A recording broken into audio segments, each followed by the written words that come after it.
I'm not a draft expert, but I did stay at a Holiday Inn Express last night. Oh, man. What, are they sensitive ring, right now? Ring a little bit. Really? Okay. You were close there. The Bills, always the groomsman, never the groom. Okay. Welcome back to another edition of The House That Alan Built. I'm Scott Kinmartin. With me, as always, Greg Vollmer. We're going to talk about the 2023 NFL Draft coming up. The Bills have 6 picks as it is. It's been a minute. It has. It's been a long offseason. Mm-hmm. We went through a wave of free agency. We have. There weren't any big splash plays, which Brandon Beane warned Bills Mafia about. Yeah, no Von Miller type signings. For a brief, fleeting moment, there was DeAndre Hopkins' watch. That was an exciting week and a half. Yeah, that fizzled out. Yeah, it's been interesting. The Bills have filled some holes. They, the cap space, even though you can restructure contracts like we did with Allen and Vaughn, that cleared signing up bonuses and moving money around for later years. Cleared up roughly like $35 million, but that was quickly spent, and there's still some, but that's for the draft and probably a couple more free agents after the draft. We'll know for sure where the holes are. And that's the tricky part right now. It's like, we've had so many rumors of Derrick Henry, Devin White, Odell Beckham Jr., Saquon Barkley. Yeah.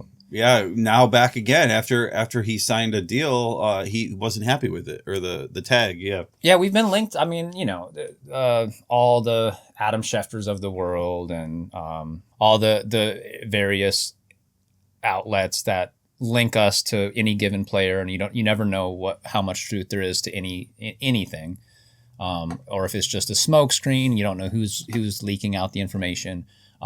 So we thought maybe we were going to be in the Derrick Henry sweepstakes for a while. You mentioned those other names. We ended up with Damian Harris. We did, a familiar foe who now wears Patriots. The red and blue. What do you think about that? Well, I think when we got rid of Zach Moss and brought over Hines, it was like we knew we needed a returner. We knew we needed some depth, and Hines had a good reputation for that. He had the 2 returns at home. Was it against the Patriots? Patriots, yeah. He looks good, but he's never going to be a starter, in my opinion. What they're paying him isn't starter money, and they needed somebody that would complement James Cook, who's shifty, and he's a little undersized. He's a lot of them would compare him to Delvin, but way smaller, right? Mm-hmm. And when he sees the hole, he's quick to get through it. Correct. Where Damian Harris has more girth, more weight to him. Brandon Beane said that they needed a bigger, heavier back, and we didn't know if we were going to wait for the draft. Were we going to make a play on Derrick Henry? There's several free agents floating around. There was Leonard Fournette floating around. They brought in a visit with Latavius Murray, who's a Syracuse local UCF. guy. UCF is where he went the school, but yes, he's from Syracuse. He's had quietly a very career. solid, consistent career, man. Yeah. And he's been, the best ability is what?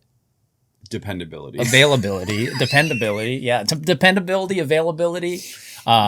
And he's had that. So that was interesting. See, even after we got Damian Harris, to see that they had a visit with him, that kind of threw me off guard. But I think they got exactly what they needed with Damian Harris. My boy, Devin Singletary, goes to Houston. Yep. It is sad to see him go, and I know the locker room is going to miss him. That was not, I think, amongst a lot of Bills Mafia and amongst especially the players that are going to be in that locker room. They're going to miss him for sure. Yeah. He was solid. Yeah, and he's just a good dude. Good third round draft pick. Yeah, I wish him nothing but the best. I'm going to look forward to following him and Damian Pierce in that Houston Texan backfield. I think that's going to be a great 1-2 punch for them. And the Texans are quietly starting to make some moves. And it'll be interesting to see what kind of draft they have, because they're definitely looking to rebound themselves after a pretty lackluster year. But yeah, Damian Harris, bringing him in, I think, was the perfect thing to do. It was cheap. I do think he's an upgrade over Singletary, and especially if he stays healthy. That's the biggest concern. If he stays healthy, yeah, he's good. He's got everything we need. He's got that 212 plus pound range for weight, and he runs. He invites contact, which Singletary, just because of his stature, he didn't invite it. He was elusive. Yeah, he made people miss in a phone booth. But yeah, Harris, I think, is the guy that initiates contact. He's the kind of guy we can give the ball to in the red zone and take some pressure off of Allen taking those hits, especially in the red zone. Even with having Gilliam, who's technically in the running back room, we've got Hines, we've got Harris, and we've got Cook. We're still getting some people projecting that we'll go after a running back, which would be Bijan Robinson. But if we do, we'll get to it. But you're thinking later on in the draft. Right off the bat, there's a lot of great. We're not going to be going into super in depth. We're not going to be doing any kind of mock drafts. Yeah, we're not experts here. We're not. We follow. I mean, this is I was telling Scott before the podcast. This is the most I've ever put into time of researching any type of college player. I follow college football loosely, but I'm the kind of casual draft fan where every year I'll watch the draft and I'll either, be ho-hum about it, or I'll maybe be excited, or then I'll hear other people say that they're not excited about the pick, and you're like, oh, well, maybe I shouldn't be excited about this pick. And there's usually buzzwords. There's players in the first round, second round that you'll know of, and later on in the draft, you just kind of like, okay, I don't know who Joe Schmo is from Stanford. Look at what happened to Stephon Diggs, right? 5th rounder, Maryland. Look at what happened to Andre Reed, 6th round, right? Yeah, all first round talent. Yeah. And so, this is the first year where I, myself personally, I've actually watched some YouTube video highlights on players and tried to find a few players here and there that aren't just getting talked about in the first round, where it's like, okay, I could see this being a first round talent, but like trying to get in the mind of Brandon Beane and that war room crew of the great talent around him, that the executives and whatnot that are scouting and doing all this research that we don't do. It's like, what kind of talent is there beyond just the first? Because so much talk, it's about the generic clickbait names in the first round, and you always know that there's better stuff out there. And I think that this draft, the wide receiver class is underwhelming, and that's what a lot of experts have been saying, and I agree with. And it's deep in edge rush, and so you're like, there's going to be edge rushers that are quality after the first round. I think some of the wide receivers taken after the first can be better than some that will be taken in the first. Yeah, they could. In particular, now running back, Bijan Robinson stands out amongst the rest. I think that's clear. I don't even think you don't have to be an expert. You don't have to watch hours of tape on any of these guys. Yeah, Bijan just has it. He's a stud, and even his backup is somebody we could look at. Rashawn Johnson. And he could be a starter in the league. Yeah, so it's but I do think there are gems with running back too that are going to go in the second, third, fourth rounds that will end up being high quality, I think, day one starters in the league now. In this day and age, you're not a day one starter anymore with running back. It's been devalued as a position. RB1, RB2 or whatever. Yeah, you usually have to sit behind someone. Running back by committee. Wait for an injury, as much as I would hate to say it. But true. I think there's a lot of gems. As close as I've looked at it, there's some gems that will be had, and it's going to be exciting to see what if any of these fall to the Bills. Before we get in depth about our draft ideas and who we would like to see the Bills pick, we have to give you where we're at. The Bills have made it to the playoffs 5 of the last 6 years under McDermott, which is really good after our huge, long drought. But then you have the 2020 playoffs where we lost in the AFC Championship and we haven't been back. We lost to KC the next year. We lost to the Bengals last year at home, which really sucked. And now they're chasing 30 years since the Super Bowl appearance. And once again, they're still being picked as a Super Bowl favorite by some experts. So 30 years since 1993. Is this the year? Well, we got to go all out. In our Bills Mafia group text message, you sent the text of that the Bills are highest 15% of people wagering on the Bills in Vegas to win the Super Bowl. And I don't like that at all. I don't want to see well, that. Well, we saw it last year, and what did that do? Because what did I say? It means nothing. It means not a damn thing. That I don't care if there's 30% of people putting money on the Bills to win the Super Bowl. It means nothing. No. We haven't done it yet. If I was a Chiefs fan, I'd be like, oh, okay, that makes sense. We haven't proved anything yet. We've proved that we are a consistent team that cannot be looked down upon anymore. We are now that team amongst maybe 5 or 6 in the AFC where you're going to get every team's best every week. They highlight us on the chalkboard when they see us on the schedule. So we've gotten respect now as a team consistently, but we haven't proved anything as far as making real serious noise to be into the Super Bowl. And they've had a top 5 defense pretty much every year under McDermott. And now Leslie Frazier takes a year off, and there was speculation that he was going to get canned anyway, or have his play calling taken from him. McDermott squashed that, and being straight up, he would have said something. And when McDermott was asked if he were to return, would he be the play caller tomorrow? And he said yes. So I believe him. It's like Frazier's well-respected. They were pretty tongue-in-cheek about it. Bean said if he would return to coaching. He never said return to coaching for the Bills. True, but McDermott said that he would be the play caller if he was still a Bills coach. Got it, yeah. McDermott's going to do. Yeah, what do you think about McDermott taking over the play calling? I mean, that was his bread and butter. I think he's 6 years into coaching for the Bills now. Early on, he was kind of timid, and his time management was called into question. Still, but he's wrapped his head around what to do as a head coach, so that maybe he can also take on that, or he can test 3 or 4 of the guys that I think have the potential. We'll see where that goes throughout the year, but I do think there are people already on the staff because they like to hire from within. Are you excited that McDermott's calling plays? I am, because that was his bread and butter. He started and he was solid with Philly, solid with Carolina. They went to the Super Bowl. I think he's a great coordinator, and each coordinator has even with the same defense, has their own little things they do. So Frazier had his way of calling McDermott's defense. Now McDermott can not only make the call, but have to take ownership in it, no matter what. Yeah, it does fall. There's no more scapegoat. There's no one falling on the sword now. True. With the 13-second situation, or the Bengals game where we couldn't get anything going on offense, and then we couldn't stop on defense. They ran out of energy. No one to put on the sword. And if he's calling the plays on defense, he takes accountability, and that excites me. Is that now he's gotten, like you said, time to he's more than got his feet wet now as a coach, and he knows what it takes.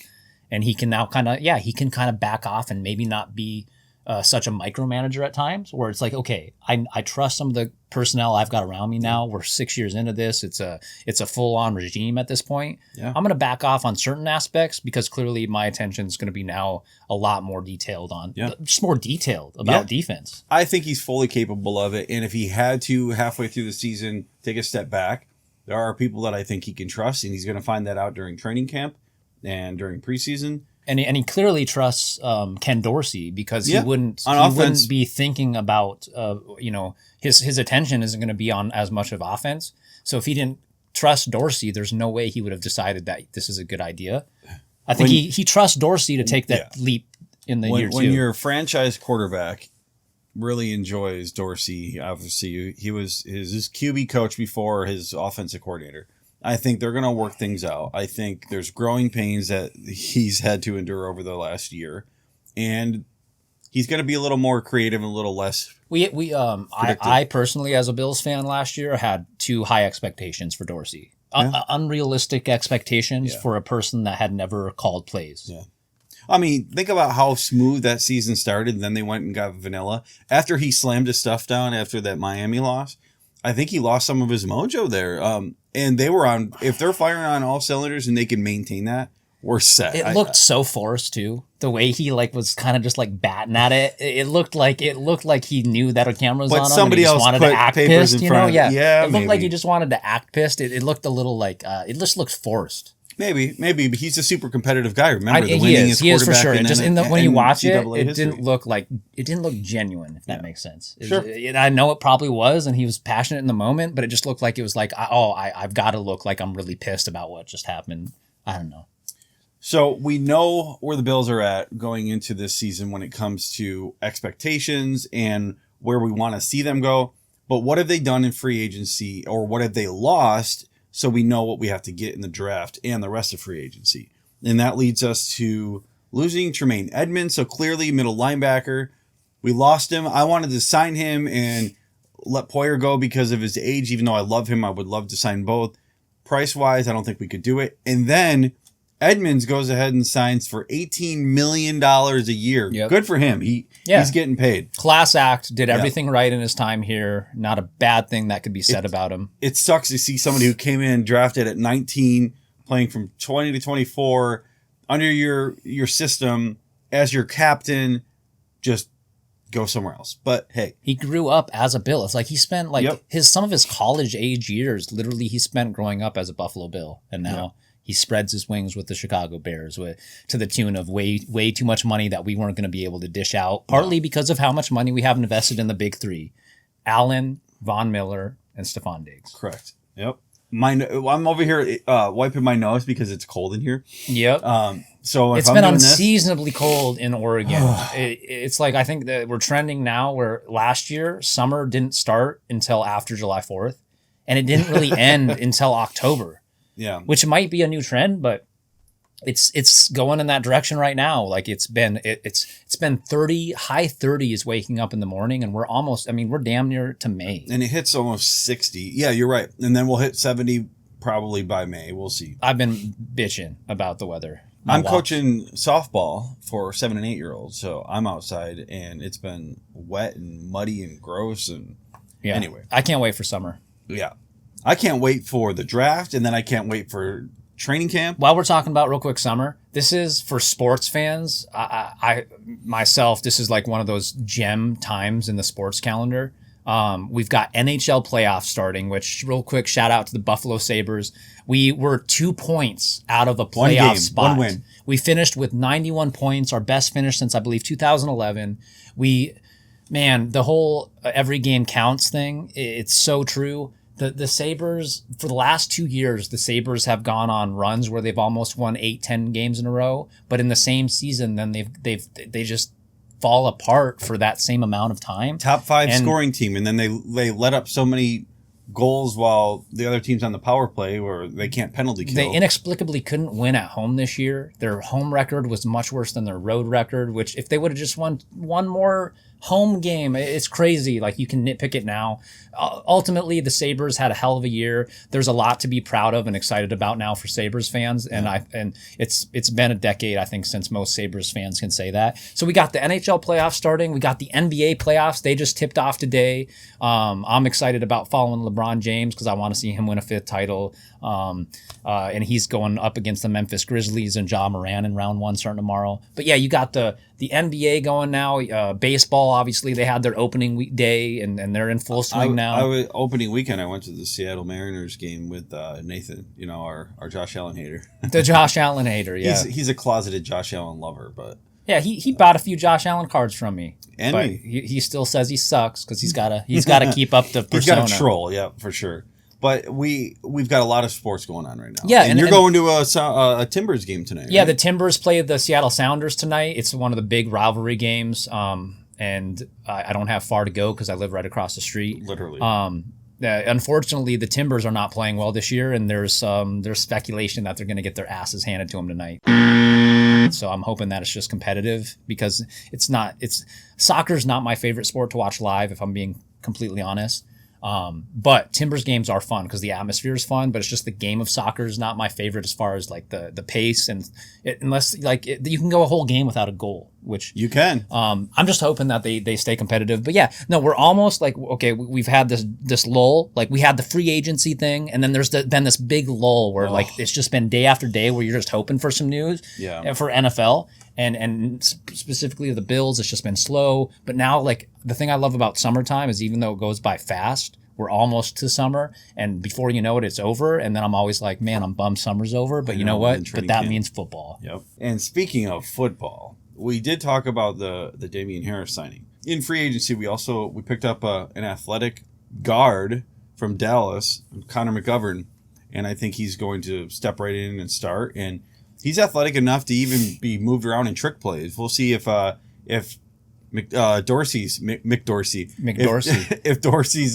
offense is a little less vanilla and they use him maybe as a fullback, as a tight end, as definitely a pulling guard. I haven't watched any tape on him. But it sounds like he's versatile. You remember Dallas had a solid offensive line for quite a while. Well, they have a pedigree, right? Like they seem to have a pedigree for really good offensive linemen. So it's like maybe false security, but you're like, well, he came from the Cowboys. I feel like that's a good thing. Yeah. And we gave him a pretty reasonable deal.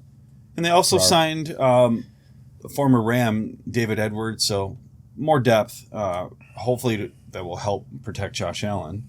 And then we re-signed 2021 first team All-Pro Poe, Jordan Poyer. Yep. And he has a new 2-year contract, but really they could get out of it after 1 if he's not, if he starts slipping because he's 31. Yeah. Any incentive that was put into that contract, I hope he earns every single one. Yes. Because he clearly got humbled.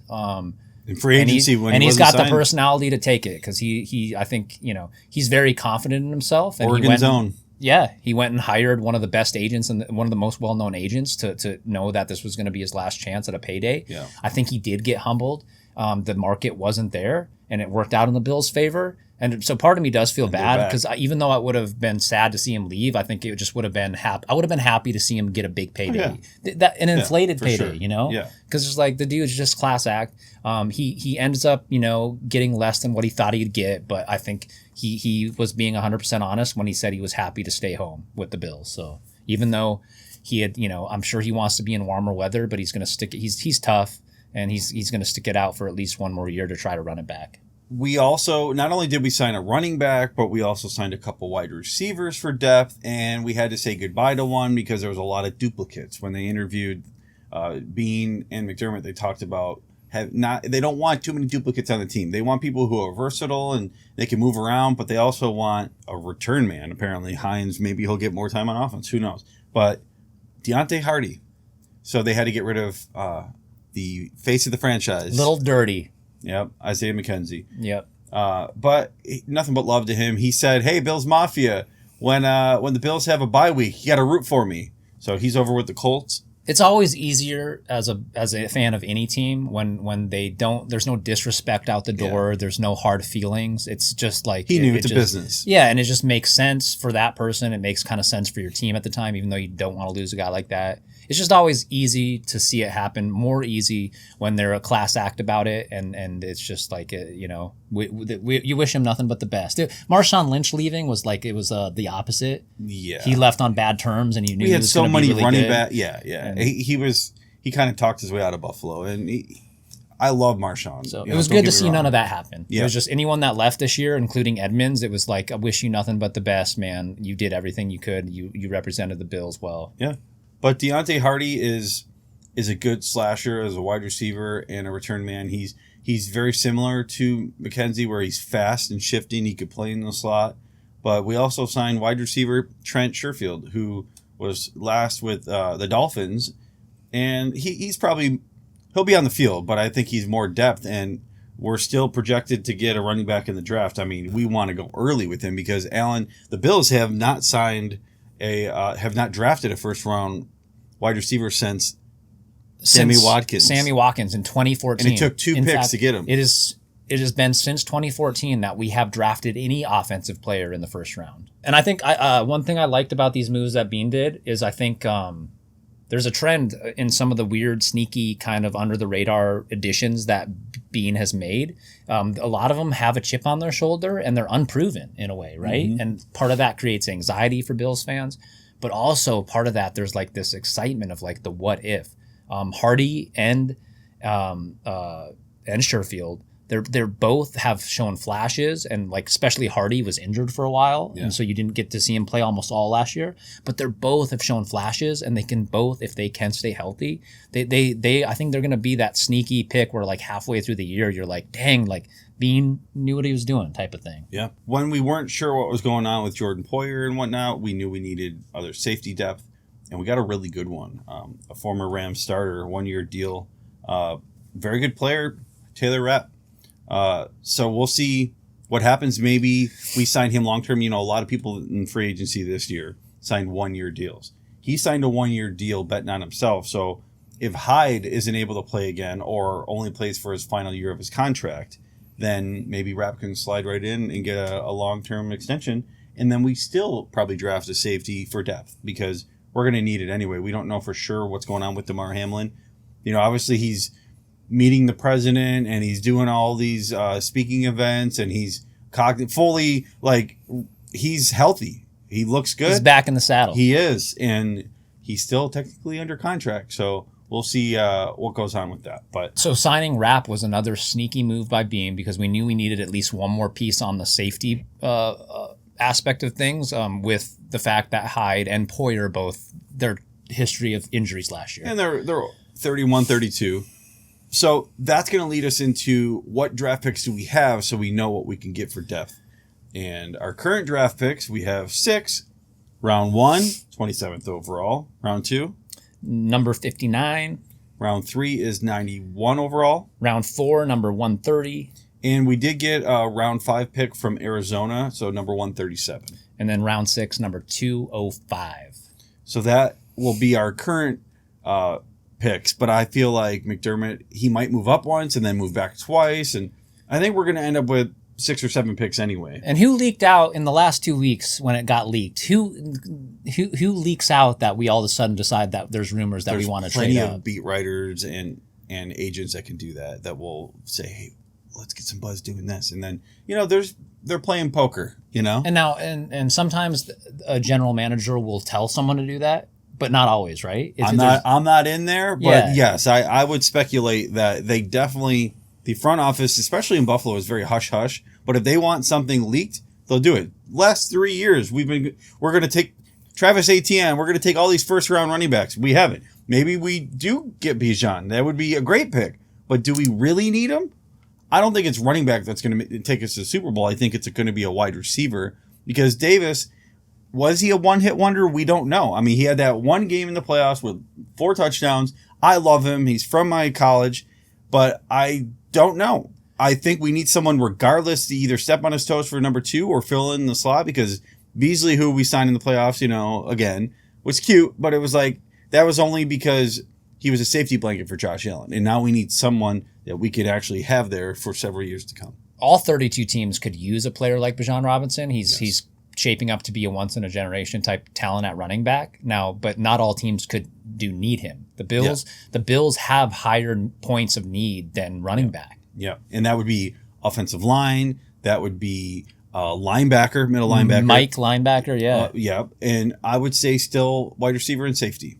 And running back depth, maybe, but I feel like that room's going to get crowded. Yeah, had we not gotten Harris. It's all about value, right? Yeah, had we not gotten Harris, even if we hadn't gotten Harris, I still wouldn't have been like, we got to break the bank to get Bijan Robinson. Yeah, because then I think Hines would get more knowing that Hardy's going to be a return man. Between Hines, and then I think that James Cook's going to step up. It would be putting a lack of faith in the second round asset we put in Cook last year. And then, there's still, we'll talk about it here coming up, there's still some like gems that are going to be going in the second, third, fourth round at running back that are going to be just as every bit as productive as any other back. Yep. So we've obviously been talking for half an hour about what we're going to do to build up to this draft. Now, there was a lot of catching up to do too. There was for sure. It's a long off season, and we haven't had a podcast in quite a while.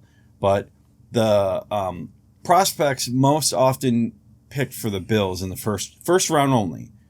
We've got offensive lineman Tyler Steen from Alabama, wide receiver Jordan Addison from USC transferred over. Yeah, that would be. Only if we could move up to maybe 20th and trade with the Seahawks. And maybe if we did that with the Seahawks and it wasn't Addison, we could get an edge rusher like Nolan Smith. All these one-year contracts that we're doing, we're just kicking the can down the road a year, and we're going to be in real big trouble. So they're going to have to go with some picks with edge or even defensive tackle because we don't have anything after next year. Yeah, so like you said, Robinson I think he's a very good running back. He's shifty, he's impressive. But I'd be okay with waiting a couple more rounds and getting his backup as a steal. Yeah, we'll talk about that. Yeah, we will. And then we got the offensive guard, the big boy Osiris Torrance out of Florida. He's been massive human. Yes, and he obviously had a very good Senior Bowl, I think it was. And so from Florida, big, massive guy. A lot of people immediately started posting videos online of his pro days or his workout. He's a big dude. And that would be someone I could see us trading up for. Yeah, and I'd be okay with that too.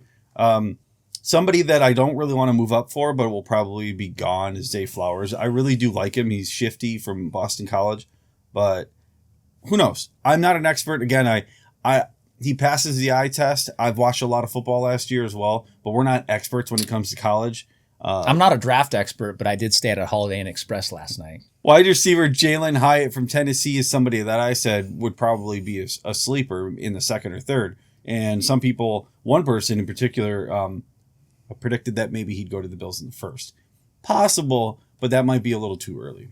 And then we got safety Brian Branch out of Alabama. Yep. Because we are, like we talked about, we've got some aging safeties, aging out with Hyde and Poyer. So running back Jahmyr Gibbs, also an Alabama product, right? That's another guy that, because of how much talk of Bijan Robinson's been getting, he's kind of snuck under the radar a little bit. Alabama's a great team, right? They always produce good running backs. A pro team. Yeah, they do. Georgia. Yep, for sure. Yeah, and that's where James Cook came from. So obviously linebacker, we have a perfect blue-collar pick that we're going to get into, but first I'll cover a couple here. Drew Sanders from Arkansas is an edge rusher, more of an outside linebacker, I think, but he's been projected by multiple experts to go to the Bills. I'm not as excited about that as one we're going to get to here in a second. So the other linebacker here from Clemson, Trenton Simpson. Yeah, he's your stereotypical, big guy, theoretically 243 he'd be a better pounds. Fit. Yeah, and he's quick for a linebacker. I mean, he ran a 4.43 40-yard dash. So the speed at which these big guys are doing unbelievable. At the 40-yard dash now, man. That leads me to our next guy, who is from Iowa. Micah Hyde went there. AJ Epinesa went there. We have several. Would be Jack Campbell. Yes. Jack Campbell is just the perfect fit in the Buffalo scheme. He's 6'5". He doesn't quite have the same reach as Edmonds, but he is just a beast. Buffalo Plus did like an 8-10 minute video on why it made so much sense to get Jack Campbell, and I watched that. And after I watched it, I sent it to you guys in the group. And because I was convinced. I was like, I had heard his name pop around, but I hadn't watched any film. And then I watched that little 10-minute video or whatever. And I was convinced. I'm like, it makes too much sense. And it's right in the title. Like, it makes too much sense. He's a baller. He really is a perfect fit and a plug and play guy that I think could start right away. Now, some graders will say that he's maybe a long-term fit and possibly a starter. I think he's a starter right away. On the NFL website, they said he could be an average starter. Yeah. And he's other than a few things, he's got better than average measurables. Yeah. And 4.65 40 is like good for a linebacker. Obviously, the one here, Trenton Simpson's just quick. Yeah, and he's the kind of guy, he nails his in-person interviews, and everyone that has spoken of him says he's of high-quality character. They called him Captain Jack in his days in Iowa. It sounds like he's like the perfect person that Brandon Beane and McDermott would want. That's going to come in as a high character, comes in day one and contributes. Yeah. And based on our cornerback depth and what we've spent our picks on over the last 5 years, I don't think we would go for South Carolina Cam Smith in the first round. If he was a pick in the second where we could move up by, maybe trading back in the first and getting 2 picks in the early second and getting Jack Campbell later, and then getting a wide receiver or a cornerback or a lineman there, I think those are the ones that are going to be the steals. That's what we're looking for. Yeah. And then I got to mention real quick Cody Mock out of NDSU. Oh, that's right. Yeah. He's my alma mater, South Dakota State. You think that's he's our biggest rounder? Rival is the Bison out of North Dakota. I think he's a first round talent. I don't know if he's going to go in the first round, but I think he's a first round talent. Okay. And he's missing a tooth. And he said he's not going to replace his missing tooth until his days are over as a football player. How can you not like a guy like that? Like, he's just this. Isn't he a redhead? Like he's redhead. He's looks just like a Viking. He looks like he has fun too, man. Just kind of like one of those just lovable giants that has a great personality, and he's been playing football at a high level for a while now. Yeah. All right, so we're going to get into wide receivers, then we're going to get into linebackers. We talked about running backs, but we'll just mention some more names, and then some names besides Bijan Robinson. Okay, so we'll start with wide receivers. Typically, the Bills have kept 5 on the active roster. The draft class doesn't really have any game-changing players in the first round as far as first-round talent. They're undersized. There's good depth. A lot of shorter than 6 foot tall, 180, 185 pounds. Good guys, but not for a first-round pick. I just think it's ironic because, in my opinion, it's what the Bills don't need. Yeah. Everything that they're projecting for most of the part, outside of Quentin Johnston. Well, we could use a slot receiver who could be smaller, but because Hardy's not really long-term. But I do think someone like you're mentioning, somebody that he's targeting would be 6'2", 6'3", 215, can high point the ball, red zone target. Or we could get that as a tight end if we were to go with someone like Dalton Kincaid, which I think would be a great first round pick. But also, we've pretty much never gone for a tight end that early, and we still have Knox. So yeah, I can confidently say that if the Bills are going to trade up, they're not trading up for a running back. I think that they would trade up for a guy like Osiris, a Torrance, like an offensive lineman, or I could see them trading up for a Quentin Johnston out of TCU. TCU. I think he's honestly the only worthy wide receiver that I would want the Bills to trade up for, because he has measurables physically that are unlike anything we have right now. Yeah, that's fine. I did see something from Sports Illustrated that proposed the idea of the Bills trading Gabe Davis and a 5th rounder for Mike Evans and a 6th rounder. And as much as that makes sense, I mean, I would do it personally, but Mike Evans is more expensive, and he's obviously reliable with like 7 consecutive 1,000 plus yard seasons. I would do it, but there's no way the Bucs are giving that up. Just like the rumors that the Bills want to go after Devin White, linebacker. That would eliminate the need for Campbell, but he's also expensive. He did sign. He got extended for like $11.5 million, and he wants more. We can't afford that. So I think they're both out. As far as Bills rumors go, it's fun to talk about. Yeah, not realistic though. But with the NFL draft, the Bills have had reporting of meeting with several wide receivers, including Zay Flowers, Nathaniel Dell, who I think would be more of a 2nd or 3rd round draft pick, Jalen Hyatt, who we've mentioned, and then one we did not mention was Smith-njigba, who I think is going to already be gone. He's going to be top 10 pick.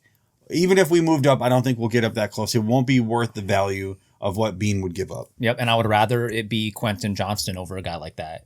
Just because, again, I just Njigba, he's built like heavier, like he's got a little bit more weight on him, which is good. But he's also got the injury history that you mentioned. Yeah. So. Yeah, undersized guys. I mean, they're everywhere. Now, if we break down 1st round talent, we can start with Zay Flowers from Boston. 5'9", 5'10", 180 pounds. He is a senior, where some of these other guys are sophomores or juniors. He visited the Bills on Thursday, and they did meet up with him at the Combine too. So there's a chance that, we would go for a wide receiver in the 1st round, and it could be him if he's still there. Last year, he had 78 receptions for over 1,000 yards and 12 touchdowns. Yeah, and maybe I'm too stuck up on the needing a guy that's 6'2", 6'3", 6'4". But and they are, the whole trend in the NFL is speed now. So I guess in a way that favors these guys as far as getting a contract eventually and all. Yeah, he'll help that. He totally changed that. But, but it's still just, I don't know. Like they're all just. I look at 182 pounds and from an NFL perspective, I get that you're shifty and with separation, right? That's what Josh Allen needs. He needs more separation from receivers, but with Zay's size, he's actually pretty similar to Diggs, but he would fill in for Davis after this year because Davis is on his final year of his contract, and he's a quick weapon. He could be a deep threat. He's like a little bottle rocket, is what Joe Buscaglia called him, and he's just extremely good at yards after catch. So the Bills have lacked yak yards for so long that I think for that reason he'd be a fit. But let's move on to Jordan Addison.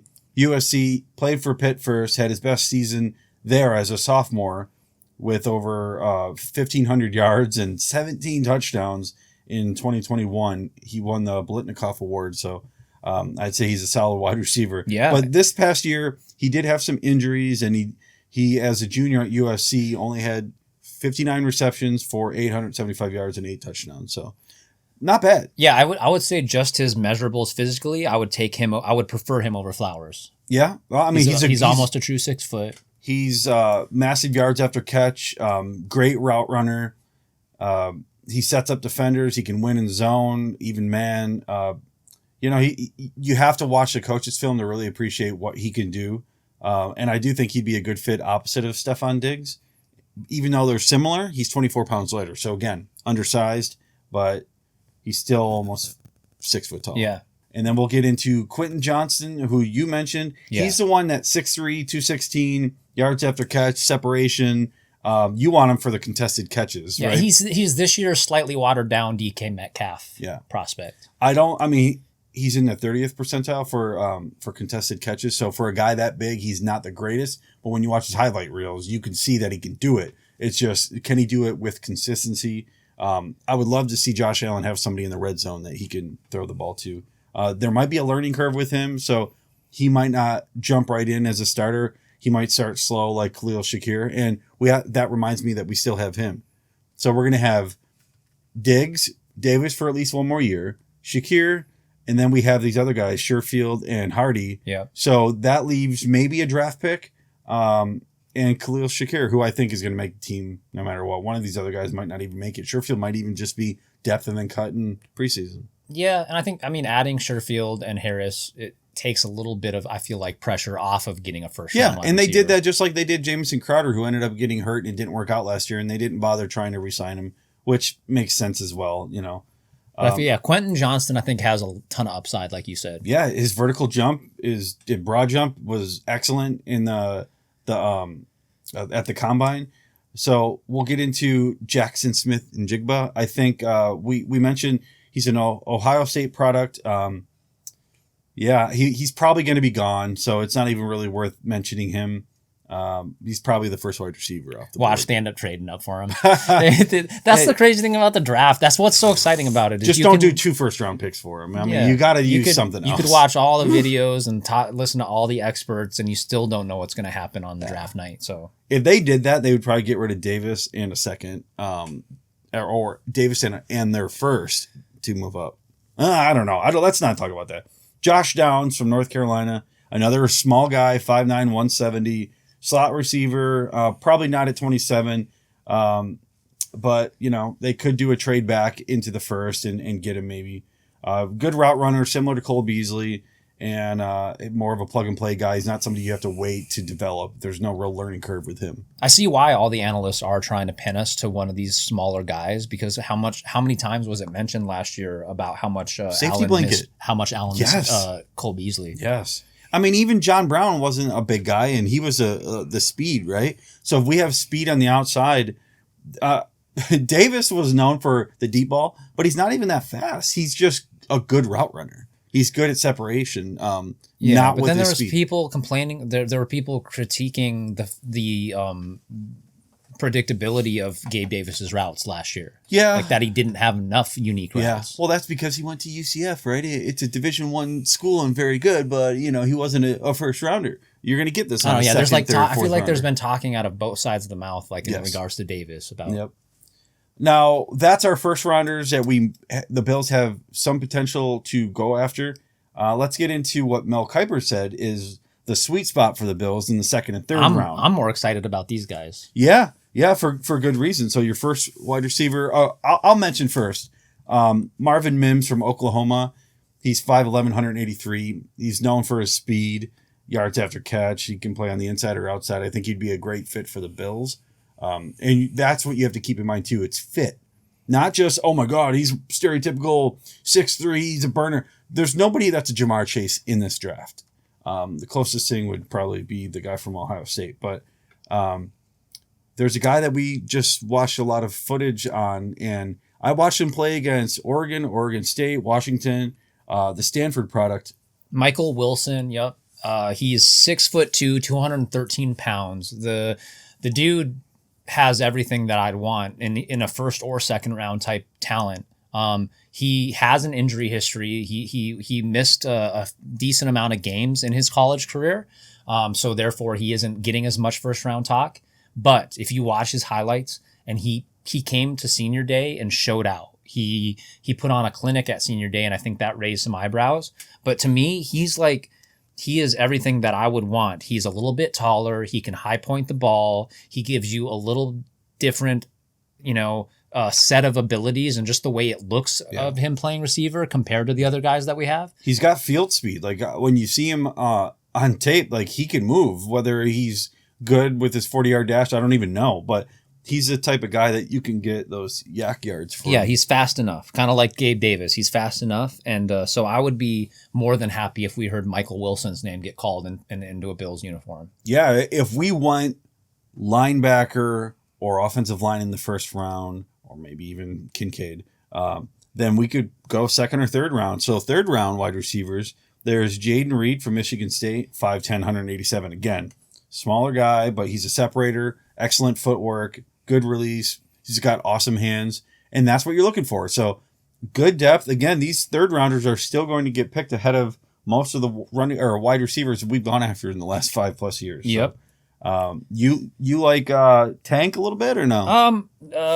I wouldn't. I honestly would not be super enthused if we got because him of his size. for the same He's thing so that I've been small. talking about. Yeah, he reminds me. We were talking about like Roscoe Parrish type. Yeah. So Houston has Nathaniel Tank Dell, and he's a 5'8", 165 pounds. Yeah, Roscoe Parrish. NFL type. speaking, he's a twig. Like if you were to see him in real life, he's probably not as skinny, as small as you would think. But like in NFL terms, he's kind of a twig. He's got skinny arms, skinny legs. But he's more of the Tyreek. He's a boundary receiver. He's going to be somebody that is probably going to do best on the outside. He's gadget got solid player. Footwork. Yeah. Yep. He could fit in the slot. Yeah, you would have him swing around. You'd have him do end arounds, screens, things like that, which is fine. Yeah. But again, I'm yearning. That would be Hardy, I feel. Yeah. I mean, I feel like he would be a duplicate. So maybe Hardy I think I'm just hell bent on a taller, that 6'2" plus taller, 215-pound wide receiver. Yeah. I think just someone that can, like you said, and I think coaching can help with a guy like Quentin Johnston or even Michael Wilson.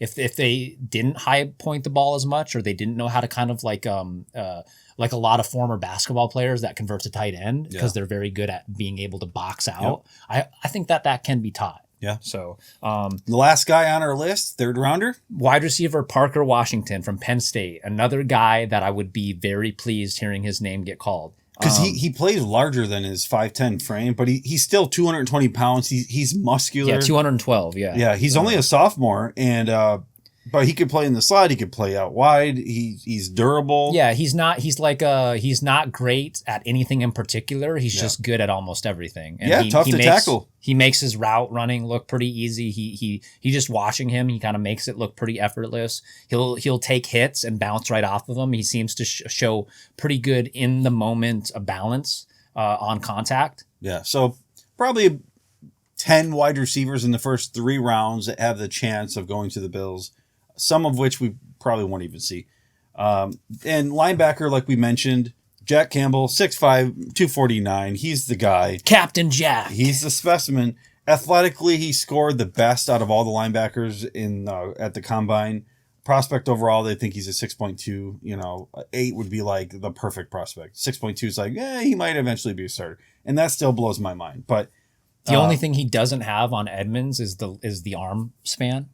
Yeah, wingspan, which no one really does. But you saw in his college tape, he can turn on a dime. He's got good hips. He can shift over to the side. His reach is still good. I mean, he stole some interceptions for sure. And they say he's got better overall awareness and instinct than an Edmonds. You say awareness? Awareness. Hey, awareness. No, he's got superior awareness and instincts compared to Edmonds coming out of college. Yeah. So I mean, other than Jack, it was the linebackers that were already projected to the Bills. Drew Sanders from Arkansas, linebacker Trenton Simpson from Clemson, and that's it. So we'll move on to running backs, which we've talked about a little bit with Bijan. And then you wanted to get into Zach Charbonnet. Yes, sir. Out of UCLA. He is a bigger version of what I think Austin Eckler is. He's 6 foot, 214, shifty. We saw great hands out of the backfield. Amazing. He's amazing at catching out of the backfield. You used the term fluid. He's very smooth. And I think, man, he is somebody that I have seen projected to the Bills. I don't know. I mean, could be first round, probably early second. The Bills would probably have to move up, but I'd get rid of a later round and do that. Again, that's another name that I would be overjoyed to hear in the second, third, fourth round. That third, fourth round range. It's kind of like, think about like when we heard Zach Moss's name get called. It didn't work out. This is one of those backs that I think would be a total game changer compared to that. Zach Moss was going to be that bruiser that we, Bean wanted, and it didn't work out. Yeah. But he didn't have a lot of other good quality traits, I felt like. Yeah. This guy, he can pass block. Like if you need him to, he can do that. He can catch out of the backfield, like you said. He kind of moves a little bit. Like he catches like an Eckler, but he's bigger and he's more physical and he's got good vision. So dude's awesome. So Pittsburgh's got Abanikanda. I think it's maybe the coolest name in the draft. Yeah, Israel Ike Abanikanda. They call him Izzy. Izzy, yep. Yeah. Oh, Ike, or Izzy, not Ike. Yeah. Yeah, Izzy. So he's another big bruiser, man, and that's why we listed these guys, because outside of all the other ones getting the most hype, these are the kind of just a short list of guys that I think can be just as serviceable and a more quality, budget. So And later on in the draft would be Rashawn Johnson, which would be Robinson's backup at Texas. yeah, and a lot of experts are saying that he would be a good backup, like just like a day one backup, if you will, which, he served as a backup in college. But not a day one pick. He would be like a second, I'm third, just saying, fourth round. like day one on the team, he would be most likely like a backup. Oh, he looks good. He looks the real deal. He's actually probably an inch taller and 7-8 pounds heavier than Johnson. They're both very good running backs, but Johnson's more of like the Barry Sanders shiftiness. He's a little bit more lanky. Rashawn's more like he can break tackles and go through you. And he kind of shows like a lot of these guys we're just talking about. He's got good balance. Yeah. And awareness, and he's his hurdle ability. He knows when to hurdle over guys, and he's nothing flashy, but just quality. Yeah, the 4 running backs are all 5'11", 6 foot, around 215, 220. So solid guys, obviously a good size. It wouldn't be smaller like Singletary and Moss. So I'm all for it. And then safety, we can just brush on real quickly because we obviously have the 1-year Taylor Rapp, and we've re-signed Poyer. But I do think Brian Branch from Alabama is still an option. Some later rounds that we could see these guys. Oh, yeah. As far as us as a need for us, like specifically as for the Bills, you wouldn't expect maybe until like the 4th round and beyond for a Jordan safety. Battle, also Alabama, 6'1", 209. The guys you're looking for are the ones with the high IQ. They've got the physical traits to be an NFL safety. They're versatile. They can play in the slot. Like we have Taron Johnson. He can move up in the box. But one thing you got to worry about with some of these guys are their tackling. In college, it's a little different than the pros. These guys are obviously you're playing against the best of the best. But Jordan Battle was projected 2nd, 3rd round selection. Maybe we could get him in the 3rd. That would be cool. And then safety J.L. Skinner from Boise State. 6'4", 209 for a safety. That's tall. Yeah, first team All Mountain West, 65 tackles and a team high 4 interceptions last year. He had 92 tackles the year before, 7 interceptions in his career, 208 tackles. He was just impressive at the Senior Bowl, and I think he'd be someone that we could probably get later in the draft. And McShay really likes him. They said that he wants to knock your helmet off, and I like a guy like that. I just don't know. McDermott likes a guy like that too. Oh, for sure.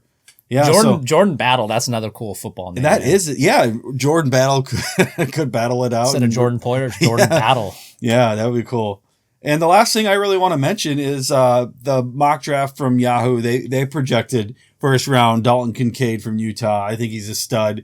Probably aren't going to get him unless we're going to run a lot of 12 personnel. Round 2, offensive lineman Steve Avila from TCU. And then round 3, 91 overall would be Skinner, the guy we just talked about. So draft analysts are high on Skinner. He's among the top 10 safeties in this year's class. A lot of people project between 2, 3, 5, 6 as far as his ranking in the safety class. I'm just excited for the draft. Like I said, we're not experts, but we can talk about what we want to see. We would love to see a wide receiver, linebacker. Jack Hamill is just a perfect fit. And then we could get that wide receiver in the 2nd round, 3rd round that you're talking about and get some more offensive line depth. I wouldn't be mad if we got a stud in the 1st round for an offensive lineman to help Josh Allen. He needs more protection, and we've started by getting McGovern. 2 questions for you. Yeah. Who do you think we're going to take in the 1st round if, say, we don't move? So we stay at 27. What position do you think we're going to get? And what positions would you be upset with in the 1st round? So if you're not going to let me say quarterback, I don't know. I mean, quarterback's cheating. That's not. I don't want to see a tight end unless it's Kincaid. And he's from Utah, but there's also the Oregon State guy that I think we could get later on. There's the guy from South Dakota State. Oh, yeah. Who's really good. Yeah. I'd be okay with getting a tight end later and not really doing that in the 1st round because with Dawson Knox, that's not something we need right away. I agree. I say we go after Jack Campbell, number 1. And if we don't get him, we go wide receiver and we go with one of the ones that we think are going to be a better fit that we've already discussed. Those are my top picks. Bijan would be sweet, but I don't think we're going to go after him. And if we don't, I don't want any other running back in the 1st round. It's good. I like your answers. I'm pretty much there with you. I don't want to see a running back, and I don't want to see a tight end, and I don't want to see a cornerback. Yeah, cornerback, tight end. I agree. Based on our needs, that's what I just don't want to see. I agree. I mean, there's one person that predicted that we would go after Cam Smith from South Carolina, and like I said, I don't like that pick for much the same reason as you. We've got the depth right now. Maybe next year, maybe in free agency if we really needed someone, but I think we're good at offensive line, wide receiver, some edge. Yeah, I think because edge, we're going to need that. I think if we stayed put at 27, I would not be unhappy hearing Jack Campbell get called, just because I think he's a first round talent. And then it would be, we don't want to risk losing out on the second round, because there's going to be some guys when it flips over in that second round. Yeah. There's going to be some teams before us that are looking at him. Now, if we don't trade up, there's a chance that if we don't like who's there at 27, we trade back. Can you imagine if we got rid of our third rounder and whatever we had for our first rounder and got 2 second rounders early up, and then we're basically getting 2 first round draft picks, like when we were super excited to get Cody Ford, who ended up being a bust? Yeah, I'd be okay with that. I think for me, linebacker, offensive line is what I'd love if we stayed put at 27. Wide receiver, second or third. Yeah, call me crazy, but like edge rusher, even though it's a point of kind of comedy at this point amongst Bills fans because of how much we've done, but it is need. Like, we need an edge rusher because we have Von Miller. We don't know that it's not a guarantee that Von Miller is going to be the same. We don't know. He won't be back right away no matter what. Yeah. He got hurt, around on Thanksgiving? So he wouldn't be back until maybe a little bit before that. Another guy out of Iowa, Van Ness, the edge rusher Van Ness. His nickname's Hercules. Iowa knows what they're doing when it comes to wrestling and football. With these, Guess what Guess what his NFL comp is? Who? Gregory Rousseau. Okay. Which I thought was interesting. Mm-hmm. So it's like I would be fine. Like, if he somehow made it to 27, he's not. So that would be a guy that we'd have to trade up for. And again, to the angst of a lot of, I'm sure, fans that are sick of hearing edge rush. But yeah, I think Jack Campbell, some kind of quality O lineman that's still available there. If Van Ness was sitting there, that's a total pipe dream. I would be fine with that too. Well, I think that's going to do it for our recap of the NFL draft. Do you have any other questions? No, I real quick, I just want, for those of you watching, I hope you enjoyed our content. If you want other in-depth content on the draft, there's plenty of it out there. Oh, yeah. You've got, of course, the guys over at Buffalo Fanatics that we love. You've got the Rico Report. You've got Kingpin. You've got the Smoke Break. So there's plenty of options there. You've got Buffalo Plus that are Western New York Up with Ryan Talbot and it's Matthew though. There's one of the 7 Matthews that are beat reporters. Dang it! Sorry, it's having a brain fart. Perino? Yeah, Matt Perino.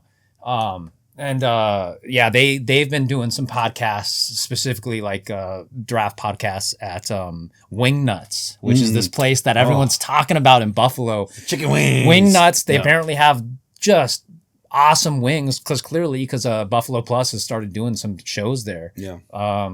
I want to go to Buffalo and try it now. We got to go to a game this coming season. Every podcast. I know, but this guy might not be in Portland forever. Yeah. And I'm here for life. So we're going to have some games on the West Coast. Yeah. There is a chance that I might be moving in the not so near future, but we'll get to that at another point in time. But, and then one more thing, the franchise guy, before the cards.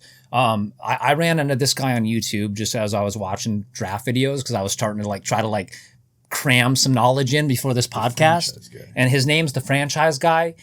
That's his YouTube channel name. Super good. He does top 10 breakdowns of by position. So he'll do top 10 quarterbacks that he's got listed, and he'll go from number 10 to number 1 based on kind of All right, I'll put him in the description. Yeah. So very, very good stuff, man. He's got a Patreon too, that if you so desire, where he goes even more in depth. Like, he's got Excel spreadsheets on all the positions. Very into it. So he's very type A like yourself, man. He's good at what he does. So I'm going to show you a card. Greg insisted I wasn't going to show cards. I'm like, it's the offseason. He goes, no, we have to do it. So the Bills need to go all out to get Josh Allen support on offense. That's going to include wide receiver and offensive lineman. This is a 2023 Panini card, all out. And then this card, Scott just snagged for way cheaper than it should go for. Yes. Dude's king of the deals, man. It's a Josh Allen rookie card, man, that he got for under $50. Yep. It is only one color jersey, so that's part of why cards like this. But still, it's a rookie patch. Yeah, man. Player of the day. Yep. It is. It's player of the day. I have player of the day for every other year. I have 2019, 20, 21, 22, 23. And that's one of the stock shots that they have of Allen in his rookie year. That's just badass because he's just got this like mean look, and you can see the buffalo on both sides of the helmet. Yeah. I think that's one of the coolest. And it's on the backside too. Yeah. That's just a badass look, man. Like he's just holding the ball, just looking pissed, like he's about to take the league by storm. Yep. And hopefully Super Bowl over all else, but like just for personal accomplishments for Allen, I want to see the dude get his MVP, man. Yes, he was deserving of it 2 years ago. Obviously ran a runner up to A-Rod, and then this past year Mahomes kind of took it away. That's going to do it for this episode of The House That Allen Built. I'm Scott Kinmartin. With me as always, Greg Vollmer. We're going to see you, who knows, later on this summer. Yeah, after the draft. We're going to have a post-draft podcast, and then I can't wait. In about 2 or 3 months, we're going to be diving into some fantasy talk too. Let's do it. And all these awesome rookies that we're talking about, and some of these hidden gems that we'll be seeing going in the second, third, fourth rounds, fifth rounds. They're all going to be potentially contributors to your fantasy team come September. Yep. All right, well, let's go Buffalo! All right, man. Are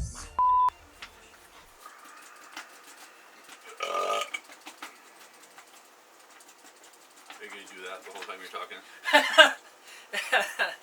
Oh, man. We're not going to reinvent the wheel.